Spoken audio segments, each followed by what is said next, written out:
Salam, hər vaxtınız xeyir olsun dostlar. Yenə də maraqlı bir efirlə sizin qarşınızdayıq. Diqqətiniz bizdə olsun. Bugün biz informasiya mövzusunu müzakirə edəcəyik. Çünki müasir dövrdə bol informasiya ilə qarşı-qarşıyayıq. Bəs hansı informasiya bizə lazımdır, hansı isə yox? Bunları necə ayırt etməliyik? Hansı mənbələrə əsaslanaraq biz yeni məlumatları öyrənərək dünya görüşümüzü artırmalıyıq? Bütün bu mövzuları qonaqlarımızla birlikdə müzakirə edəcəyik. Amma ilk olaraq gəlin sorğunu izləyək.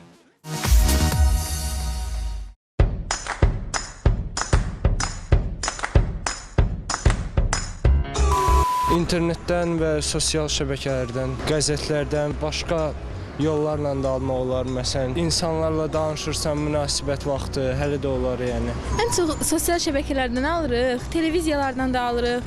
Yəni kitablarda da məlumatlar çox olur. İnformasiyanı ən çox kompüterdən, bir də telefon vasitəsilə. Yəni əvvəllər kitablara maraq çox idi, amma indi kitaba maraq yoxdur.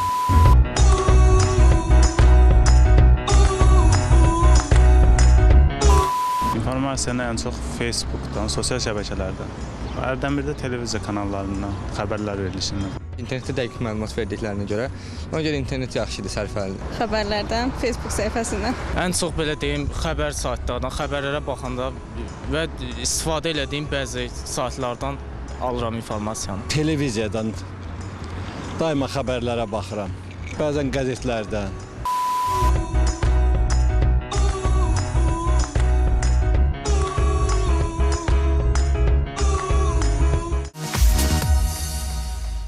Dostlar, efrimizə tam sürətlə davam edirik. Artıq qonaqlarım da studiyadadır. Onları qarşılayıb müzakirəmizə başlamaq üçün səbirsizlənirəm. Bugün çox maraqlı bir mövzunu müzakirə edirik. İnformasiya mübadiləsini. Düzgün, doğru informasiyanı biz hansı mənbələrdən əldə edə bilərik? Bəs bol informasiya ilə beynimizi yükləmək düzgündürmü? Axı, hər şeyi öyrənməyib kənarda qalmaq olmaz. Bax, bütün bunları elə qonaqlarım bizə izah edəcək. Elə isə onları qarşılayaq. Buyurun dostlar, xoş gəlmişsiniz.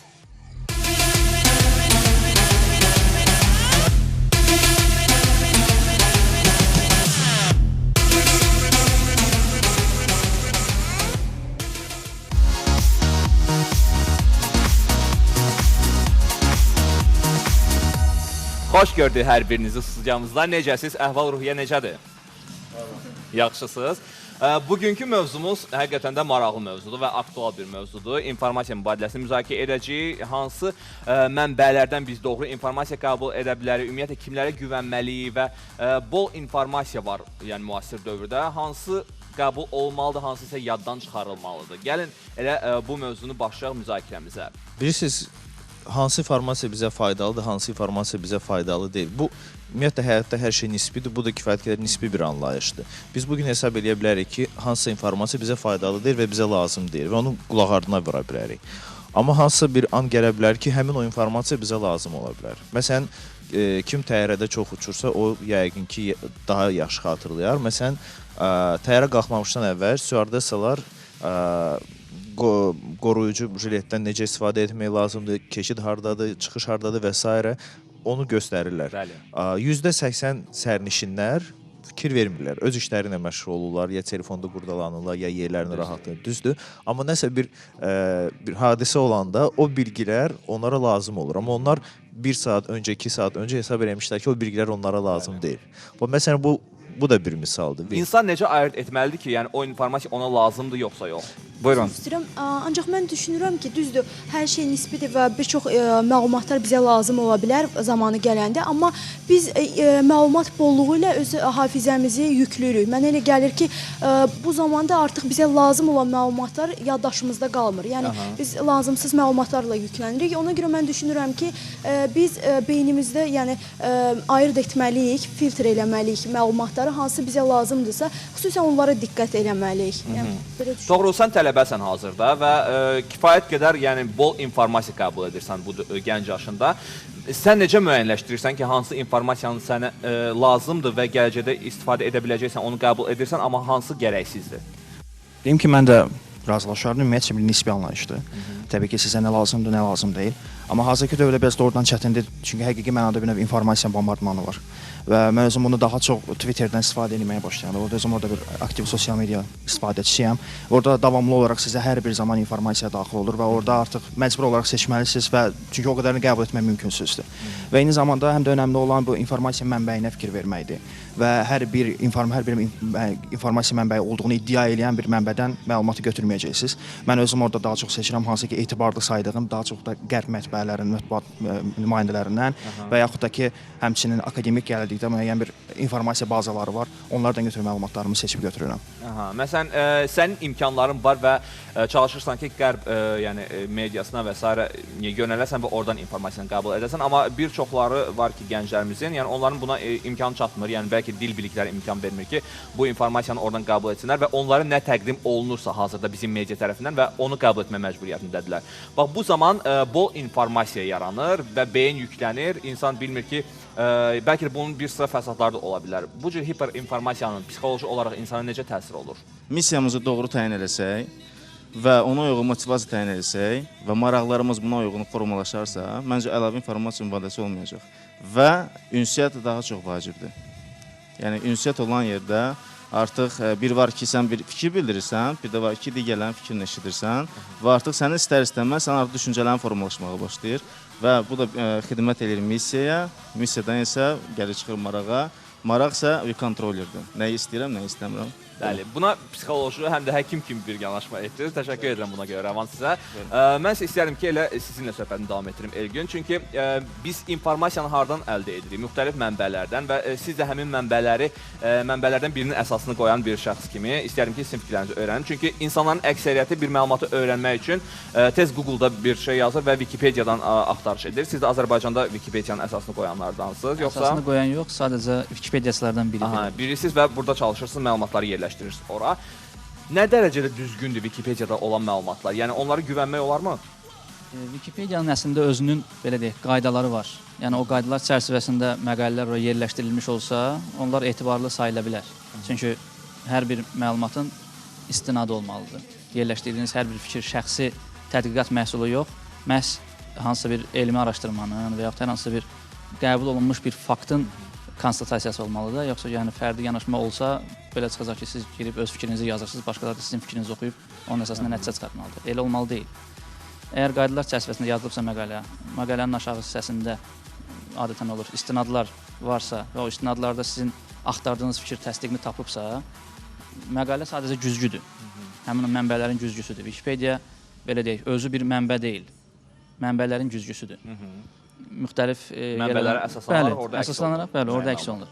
Ona görə də Wikipediyanı əslində etibarlı saymaq olar, amma bir nüans var ki, orada yenə də fərdi yanaşma var. Çünki məqaləni yazan şəxs adi istifadəçidir, Wikipedia istifadəçisidir, mən və yaxud Əli və yaxud hər hansı bir siz özünüz. Bəli. Siz o mənbələrdən topladıqca məlumatı, ola bilər ki, arada nəyisə itirirsiniz, nəyisə fərdi yanaşma tətbiq edib cümlə quruluşunda bir öz yanaşmanız var da, fikirləri təhrif eləyə bilərsiniz. Ona görə ola bilsin ki, müəyyən qədər bəzi məsələlərdə etibarlı sayılmasın, amma belə deyək, texniki məlumatlar üçün, hansısa kimyəvi elementin atom sayı və yaxud və s. məlumatları əldə etmək üçün tam da etibarlı mənbə sayıla bilər. Elgün, bax, az öncə Toğrul söylədi ki, o məlumatları almaq üçün daha çox qərb mediasına istinad edir və əsaslanır. Çünki həqiqətən də qərbdə bu sahə daha çox inkişaf edib və orada çox məlumat var və onların içindən ən yaxşılarını seçib özü üçün götürə bilər. Amma Azərbaycan dilində hazırda, sosial aləmdə güvənə biləcəyimiz, etibar edə biləcəyimiz məlumatlar çox azdır. Səncə bunun səbəbi nədir? Səbəb odur ki, müəllim niyə bizdə çalışmır şəxslər ki? Psixoloqumuzun bayaq qeyd etdiyi məsələ, məsələn, maraq. Məncə həmkarımız daha güvənilir deyəndə mən şəxsən onunla razı deyiləm ki, qərb mətbuatı daha güvənilir yazır. Yəni orada da bəzən obyektiv olmayan məlumatlar gedir. Amma ola bilər, onlarda yalnız qərb mətbuatı deyil, ümumiyyətlə ingilis dilində məlumat çoxluğu var. Bu da beynəlxalq dil olmasından irəli gəlir. Amma o problem də var ki, Azərbaycan dilində bəli, məlumatlar biraz azdır. Buna razı. Yəni o faktla bağlı bir şey deyim. Məsələn, Wikipediyada, ingilis dilli Wikipediyada 5 milyon məqalə var. Azərbaycan dilli Wikipediyada 104 min məqalə var hal-hazırda.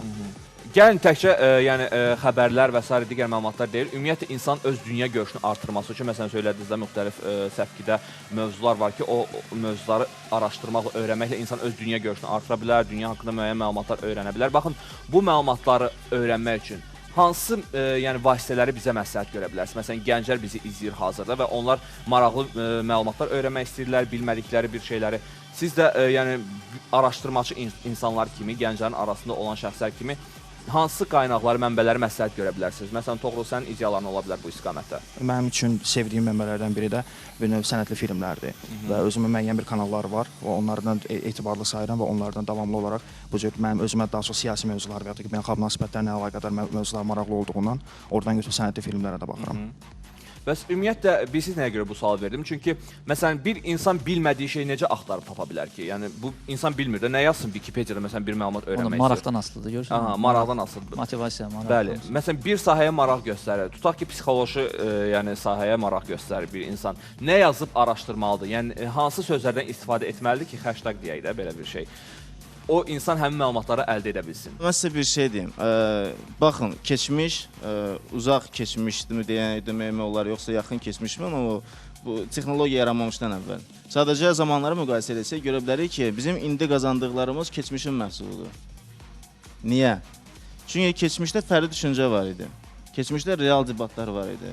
Keçmişdə real müzakirələr var idi. Yəni, nə qədər ki, müzakirə zənginliyi olsa, məncə maraqlarımız və dünya görüşümüz artar təbii ki və maraqlarımız daha konkret bir formasını almış ola bilər. Nə qədər ki, ünsiyyətimiz yoxdur, təbii ki, məncə nə maraqdan danışmaq olar, nə motivasiyadan danışmaq olar və s.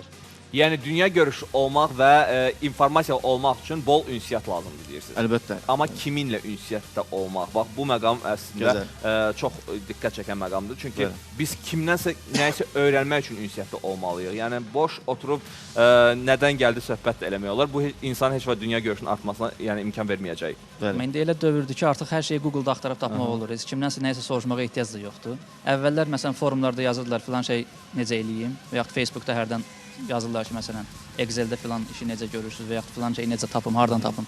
İndi heç onları da soruşan yoxdur, azalıb sayı.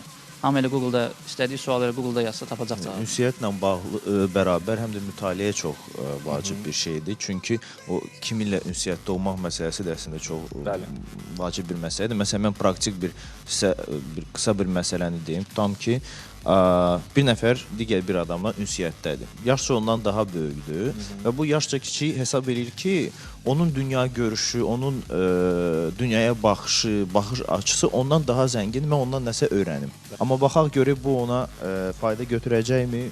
Bu ayrı bir məsələdir. Onun baxışı düzgündürmü? Ayrı bir məsələdir. Amma ağıl yaşda deyil, başdadır. Yəni, bu məqamda unutmayaq. Çünki insan yaşı çox ola bilər, nəysə təsir altına düşürsə və mütaliə yoxdursa, yəni bir tək informasiya götürmə mənbəsi budursa, orada fəsadları da yol aça bilər. Mən gənclər tanıyıram ki, yəni yaşca böyük olan insanlardan qat-qat dünya görüşlü və daha savadlı ağıllıdırlar. Buyurun. Aşırı bilgi sindromu deyirlər, əsas mövzumuz. Yəni, həddindən artıq bizim məlumatla yüklənməyimiz həm də bu sosial şəbəkələrin mövcudluğundan irəli gəlir. Mən deyərdim, Facebookdur, Twitterdir, digər sosial şəbəkələrdir. Bunlar mütəmadi olaraq biz bunu açanda səhərdən axşama qədər demək olar ki, biz əlimizdə telefon, biz bununla məşğul oluruq və necə deyim, negativ məlumatlar alırıq. Bu günümüzə, bizim əhvalımıza məncə təsir edir. Bundan başqa da yəni... Obrazda yaşamış oluruq bir növ. Eynən. Və mənə ən çox... bilmirik ki, məsələn, bu informasiya bizə lazımlıdır yoxsa yox. Amma klikləyib onu oxuyuruq və mən onu demək istəyirəm ki, yəni bilib-bilmədən biz informasiyanı qəbul edirik. Sonra necə ayırt edək, yəni hansını yadda saxlayaq, hansını... Çünki o istər-istəməz bizim şüuraltı beynimizə təsir edir və beynimizi məşğul etməyə başlayır. Fariz bəy, mən düşünürəm ki, əslində bu ilk növbədə özümüzdən irəli gəlir. Çünki bizim öz beynimizi, yəni bir strukturunu, belə deyək də, formalaşdırmalıyıq ki, biz özümüz nə istəyirik və ondan sonra bəyəndiyimiz səhv səhifələri düzgün seçməliyik. Sonra yəni məlumatlara artıq ciddi yanaşmalıyıq ki, yəni həqiqətən məlumat yəni bizi yükləməsin. Mən belə düşünürəm. Məsələn, xüsusən Twitter daha ciddidir. Nəinki Facebookda biraz daha əyləncəli xəbərlər ala bilərsən, amma Twitterdə daha ciddi xəbərlər, dünyəvi xəbərlər ala bilərsən. Bir də mən məsələyə başqa tərəfdən baxmaq istəyirəm. Deyək ki, lazımsız məlumat alırıq. Bu bir problemdir, amma buna gənclərimizin yanaşması daha böyük bir problemdir. Bu məlumatın düzgün və ya səhv olduğunu, obyektiv olduğunu araşdırmadan insanlar bəzən yazılan hər hansı bir yanlış məlumata hər kəs oxumadan belə baxdıqları başlığa əsasən münasibət bildirirlər. Məncə bu çox yanlışdır və paylaşırlar. Və yəni belə deyək də bir insanın neçə illik bir əziyyətini bir dəqiqədə belə yəni yerə vurmaq mümkündür bu hərəkətlərlə yəni. Bilirsiniz, mən əlavə eləmək istəyirəm. Deyirsiniz ki, mən hansı informasiyanı qəbul etməliyəm, hansını qəbul etməli deyiləm. Siz bilirsiniz, bir var ki, insan sistemli yanaşır məsələyə. Bir də var ki, artıq adaptasiya xarakterləşir. Biz indi o dərəcə sistemli yanaşmamışıq ki, həyat tərzimizə, düşüncə tərzimizə, davranışımıza ki, kontrol olmuşuq yalnız adaptasiyaya. Mən düşmüşəm belə nə etməliyəm, mən düşmüşəm belə nə etməliyəm. Eləmə də bunu.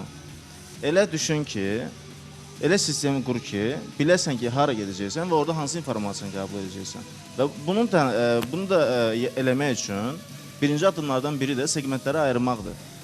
Cəmiyyəti segmentə ayırmalısan, insanları segmentə ayırmalısan, maraqları segmentə ayırmalısan. Yəni ki, əyləncə xarakteri segmentləri var. Biri kitab oxumaqla, misal üçün, mənim özüm kitab oxumaqla da mən əylənə bilirəm, işləməklə də əylənə bilirəm, sportla məşğul olmaqla da əylənə bilirəm və s. və ilaxır. Düzdür?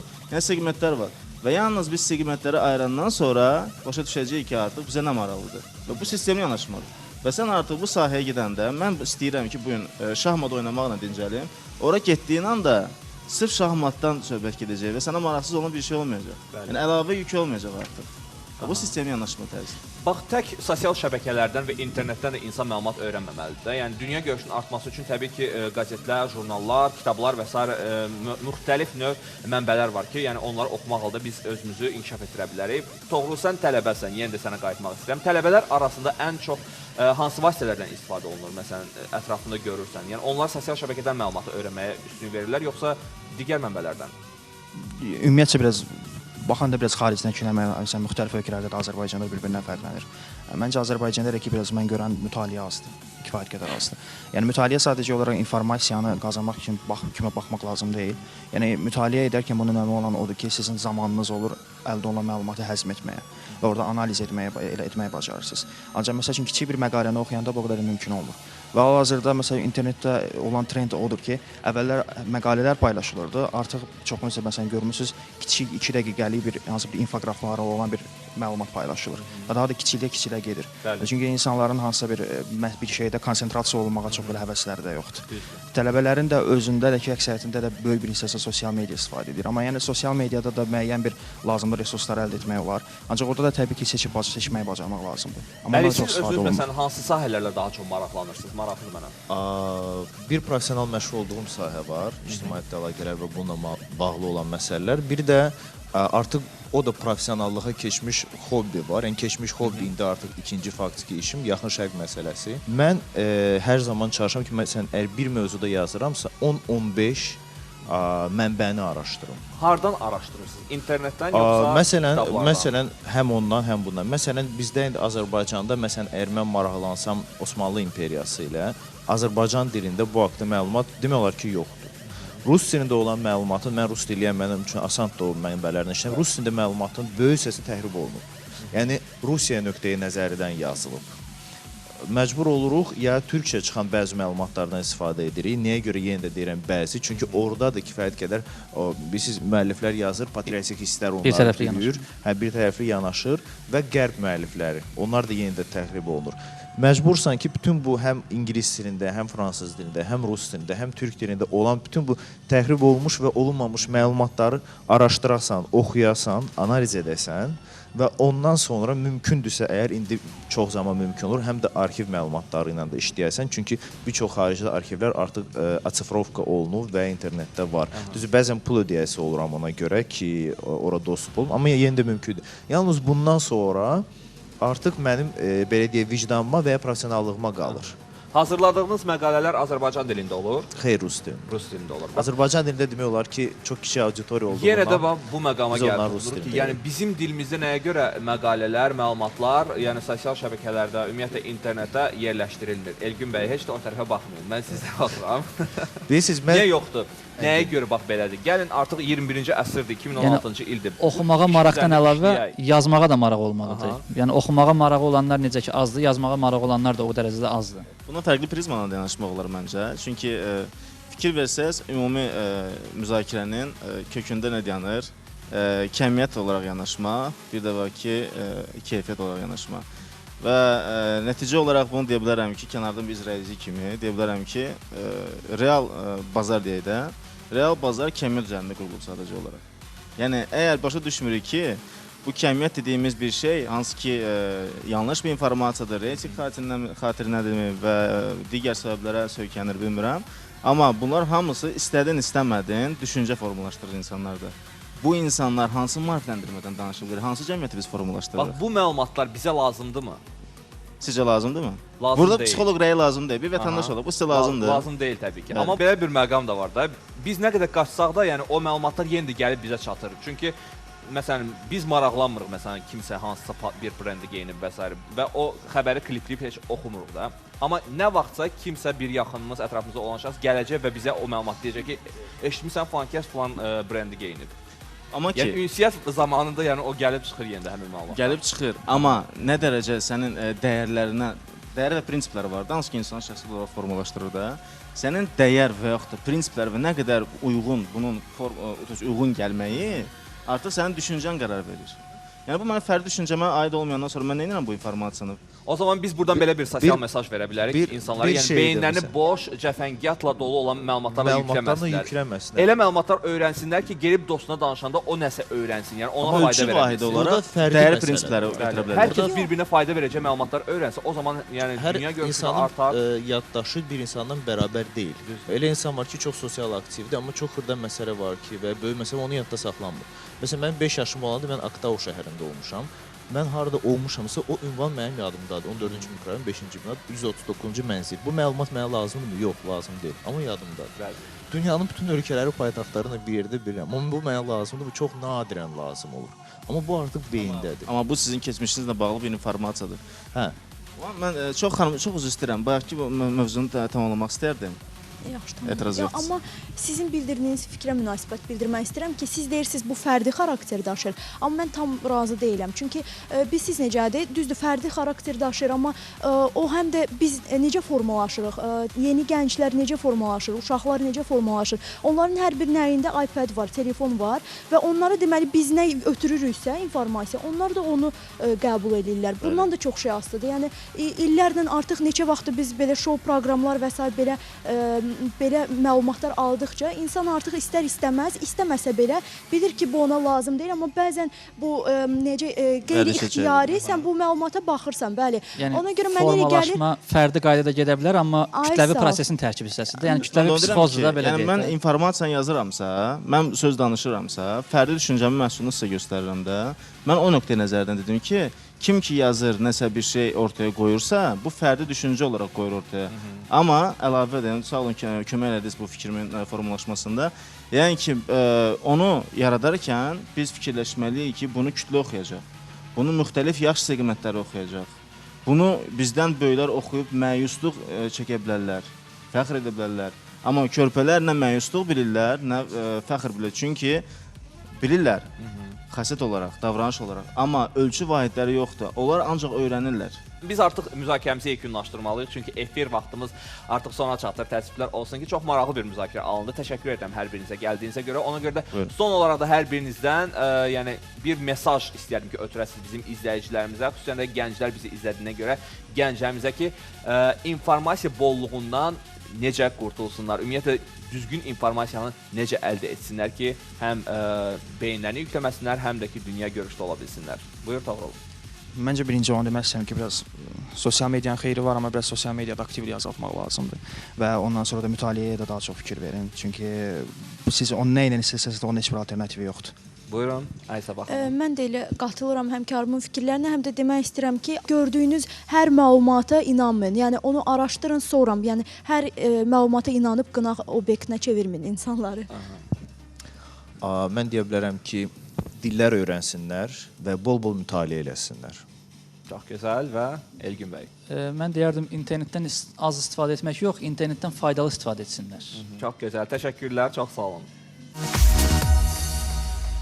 Bax belə dostlar, bugünkü efirimizi və müzakirəmizi də yekunlaşdırdıq. Məncə yetərincə maraqlı məlumatları verməyi bacardıq. Odur ki, alacağınız məlumatlara diqqət yetirin və beyninizi lazımsız, boş cəfəngiyyat olan məlumatlarla, informasiya ilə yükləməyin. Biz isə yekunlaşdırdıq. Geyimlərimə görə Rodrigo'ya təşəkkürlərimi bildirirəm. Siz də gedin, öz zövqünüzə uyğun geyimləri oradan əldə edin. Görüşənə dək, hələlik!